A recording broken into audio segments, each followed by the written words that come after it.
En Mauritanie, les prétendants à l'élection présidentielle du 29 juin prochain avaient jusqu'à mercredi minuit pour déposer leur dossier avec les parrainages nécessaires.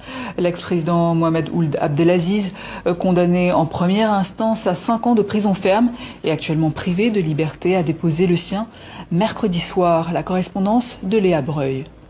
L'ancien président Mohamed Ould Abdelaziz est arrivé devant le Conseil constitutionnel vers 23h30 ce mercredi, où l'attendait déjà une centaine de soutiens. Son porte-parole a dénoncé le fait que l'ex-chef d'État n'a pas été autorisé à s'adresser à la presse. Il a également confirmé qu'il manquait des parrainages, mais que l'ancien président espérait pouvoir compléter son dossier d'ici 48 heures.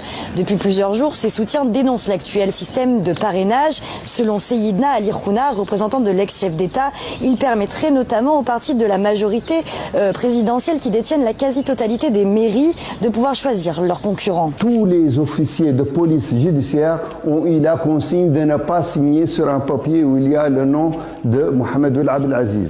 Il allait avoir plus que le nombre demandé. C'est un complot qui est monté contre le président Aziz depuis 2019. Des allégations fermement contestées par le parti au pouvoir il y a une semaine, qui a précisé que le code électoral était issu de différentes négociations avec les partis d'opposition. Selon Maître Lo Gourmaud, l'un des avocats de la partie civile lors du procès de l'ex-chef d'État, sa candidature n'est dans tous les cas pas recevable.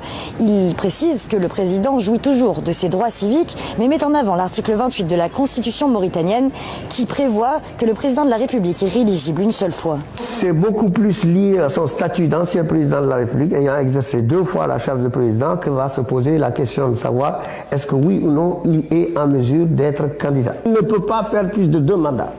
Donc, que ce soit successivement ou pas. Les candidatures devront être vérifiées par le Conseil constitutionnel avant la fin du mois.